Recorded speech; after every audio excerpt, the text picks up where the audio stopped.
Christmas is a funny old time, isn't it? It's full of warmth and yet it's full of cold. It's full of joy and yet it can be sad. But it doesn't need to be like that. I'm going to tell you a story. We have but a little time, but I'll tell you a tale that's all mine. But before we go there, my friends, we must get into the right frame of mind. You see, Christmas can be lonely. Christmas can be sad. But if you all just open your imaginations and let a tide of tales wash over you, you can join me at the fire pit at the heart of the forest for the time between times. The time it's neither night nor day, but the sun has gone and the sky is grey. The time when the veil between our world and the fairy world grows wafer thin. So thin that for a moment we can step into their realm, and for a moment, just a moment, they can reach into ours. You see, now is the time that people see lights in the sky. Now is the time that people see the Tylwyth Teg. Now is the time that people see ghosts. So as you sit at the fire pit at the heart of the forest, look around. And here are all the people you know and love. People you have known in the past, people you know in the present, people who are far away, and people you have yet to meet. But here, as the veil between our world and the fairy world is at its thinnest, we can all be joined in the realm of tales. Now, long ago and not far away, if I just open those bad stripy curtains behind me, you will look upon a forest that has stood for centuries, and that forest overlooks a town, though not older, has stood for many, many years. And just out that window and up a path, there is the remains of a small house where there lived a boy called Elidyr. He was tall and he was thin, and he had bright red hair that stretched to the sky, and he lived with his mother in a small hut nestled into the mountain. His father had died in a faraway war, fighting for an English king who knew him not, and Elidyr and his mother were left alone.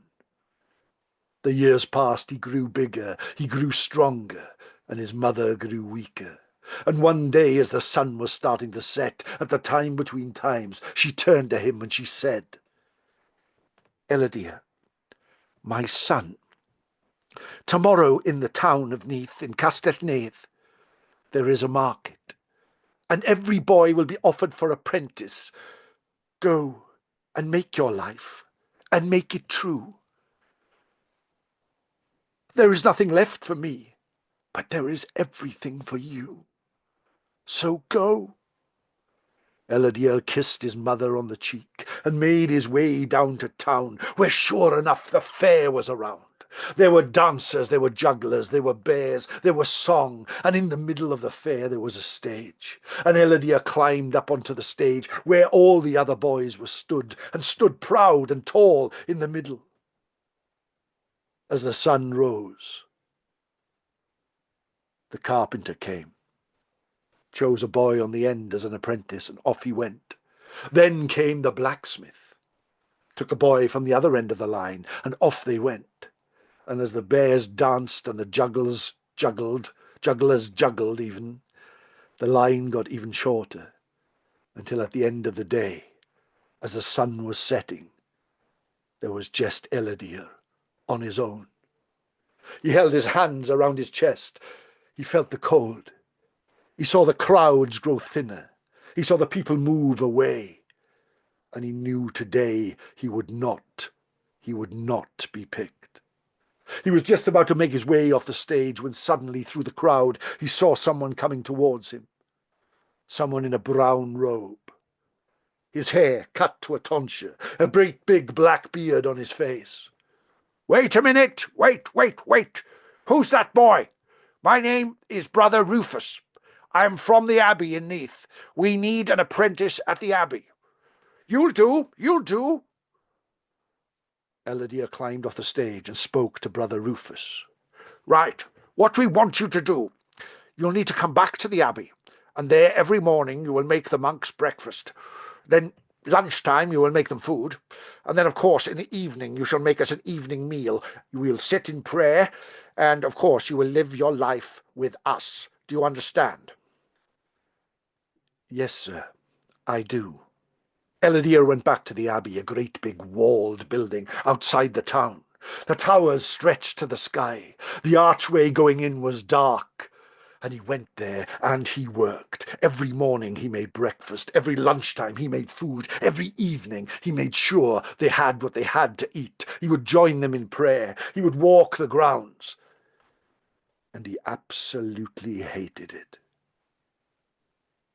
As the summer turned to autumn, and the autumn turned to winter, Elydyr's thoughts turned to his mother, and how she lived in the hut nestled in the side of the mountain. And he decided to run away. He waited for the sun to start to set. He waited for the guards on the gate to turn away and eat the food he had provided. And taking a rope, he lowered himself over the wall and started to run. He was sure that no one had saw him. He was sure the dogs were away. But as soon as he started to run, he could hear them starting to bray. The dogs started to bark. The men started to shout. And Elidyr ran and ran and ran. Into the forest he went. He could hear the shouts from the abbey. He could hear the hunting dogs coming. But still he ran until he felt he could run no more. He felt he could no longer run before his chest burst from his heart.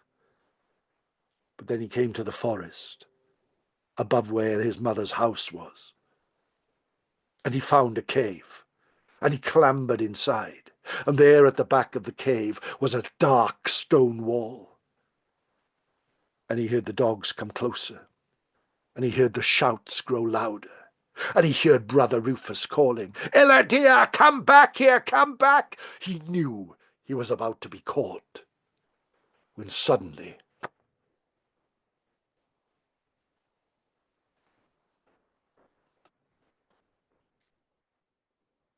he felt a hand on his shoulder. He turned around, and there behind him were two of the smallest men he had ever seen. Their clothes were green and rugged. Their hats were tall and of a dark red blemished sort of colour. One of them had a beard, the other did not.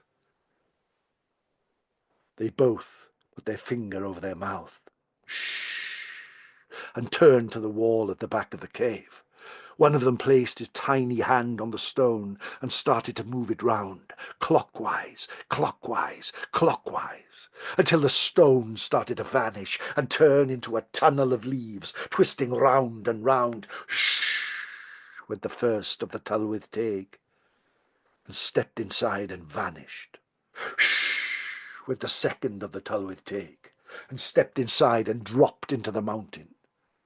Elidyr looked, thought, "There's no way I'm going in there." But then the face of a hunting dog peered around the corner of the cave, and he had nowhere to go. So he stepped back and fell into the portal.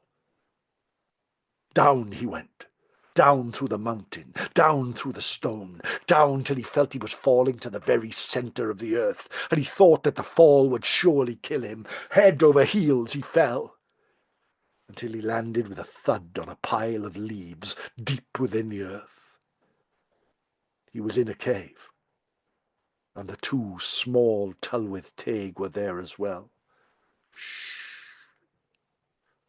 They called him, and he stepped out to the cave into a land of wonder. The leaves were gold, the sky was grey. Far away he could see the fairy folk playing football with a golden ball. They took him down a path to a castle in the centre of the land, and there they pushed open the golden doors and stepped into the golden hall, and there, on a golden throne, deep beneath the earth, was the king of the Tylwyth Teg.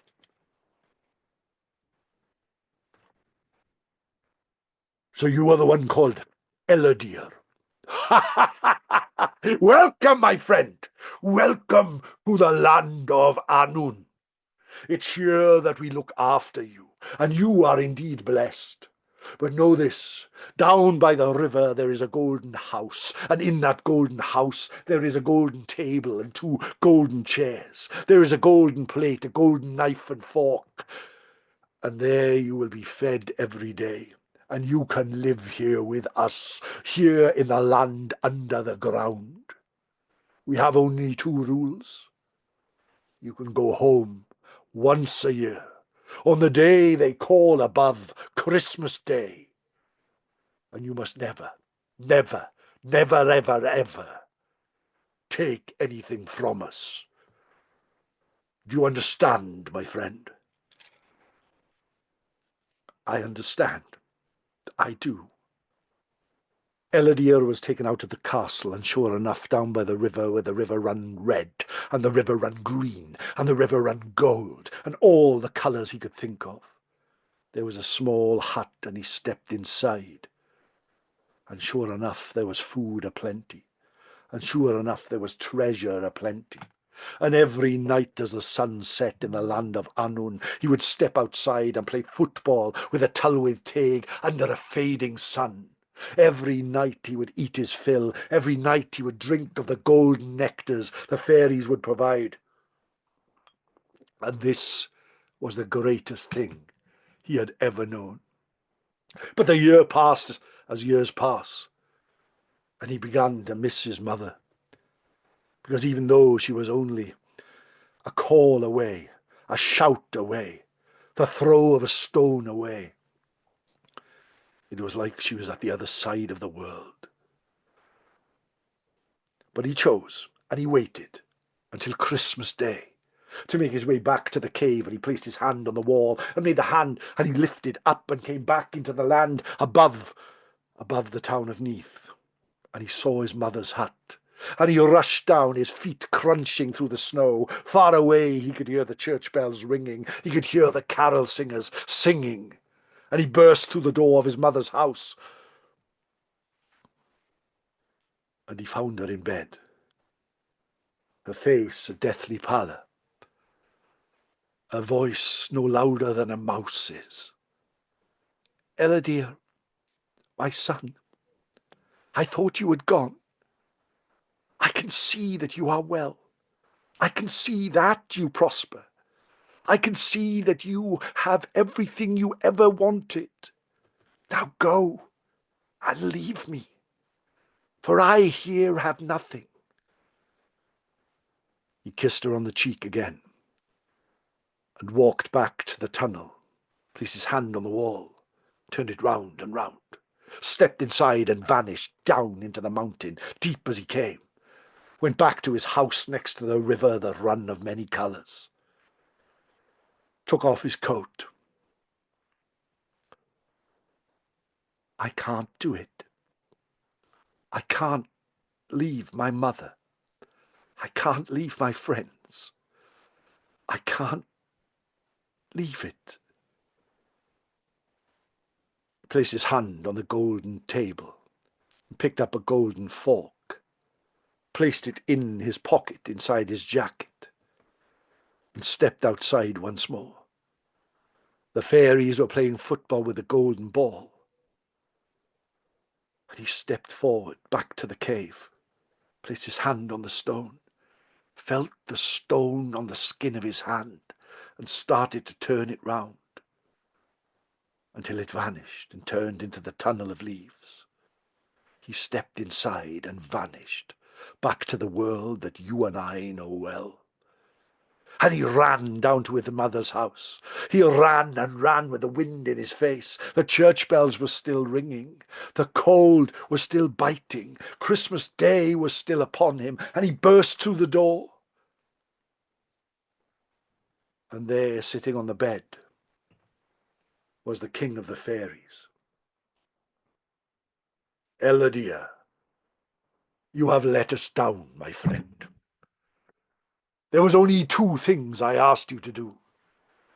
To only leave once a year on Christmas Day, and to never, ever, ever, ever steal from us. But you have betrayed us and yourself, for I see that golden fork inside your pocket. The fork fell to the ground with a clang.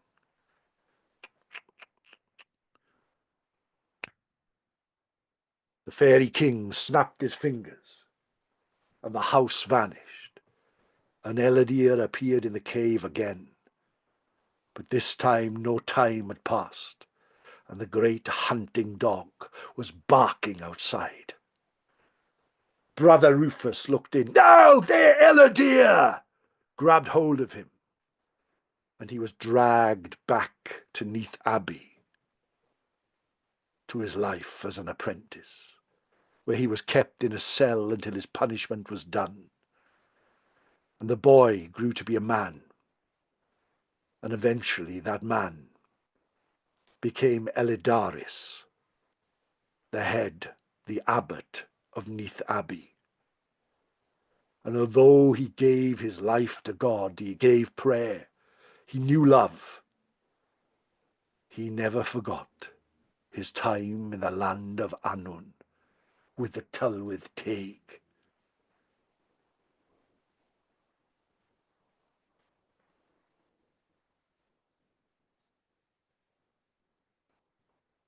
It is so, so quiet. But on nights like this, if you listen carefully, you can hear them singing in the realm of Annwn. You can hear them cheering. You can hear their song. They say at the time between times, the time it's neither night nor day, but the sun has gone and the sky is grey, that the Tylwyth Teg can be still seen on the top of the mountain, dancing under the moonlight on days like today and Christmas Day. And that, my friends, is the tale of Elidaris and the fairies. Diolch yn fawr. Thank you ever so much. My name is Owen, and I'm a storyteller. I am the host of the Time Between Times podcast. Every week, that podcast tells you a new tale from all around the land. Tales of the Tylwyth Teg, tales of ghosts, tales of myths, tales of legends, all told at the fire pit at the heart of the forest, at the time between times. Merry Christmas, my friends, wherever you are, and no star. Diolch yn fawr.